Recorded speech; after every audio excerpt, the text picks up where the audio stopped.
Hello and welcome to Fair Isaac Tech Talk, where we discuss ideas and technology for decision management.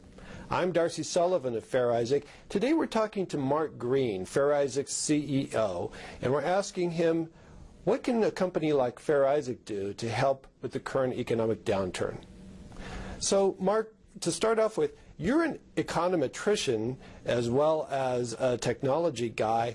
What's different about the current recession than ones that we've seen before? The difference is that the consumer is at the middle of this recession. You know, consumer spending has never accounted for a bigger part of the economy than it does right now. About 70% of our economy is driven by the consumer. And it really matters because consumers for many years were doing quite well as housing values were appreciating. But underneath that, consumers weren't saving very much. In fact, they had negative savings. So when the housing prices started to fall, all of a sudden consumers found themselves sick. So consumer spending, or lack thereof, is really what's gotten us to this point, and it will be the restoration of health to consumers that will help us recover. So we're really focused at Fair Isaac in understanding how consumers can manage their finances and get well so that the economy will start to grow again.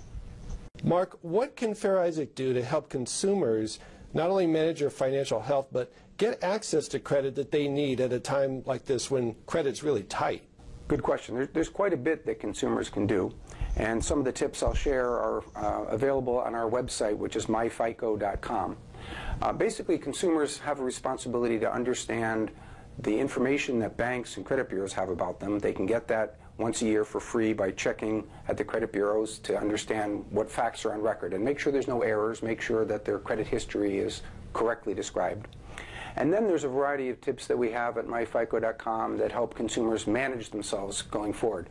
A few fairly straightforward observations. Pay your bills on time. Don't take out lines of credit that you don't need. When you do take out a line of credit, use it, but use it sparingly. Don't run up to the max. And generally stay current with your obligations, your financial responsibilities. And we detail those. In fact, we have some calculators at the website that show them different amount of indebtedness they can assume for different income levels and other metrics that consumers can use to run their own finances. That's today's Fair Isaac Tech Talk. Thanks for joining us. We invite you to comment on this posting, subscribe to our podcast series, and watch more Tech Talk videos at fairisaac.com/techtalk.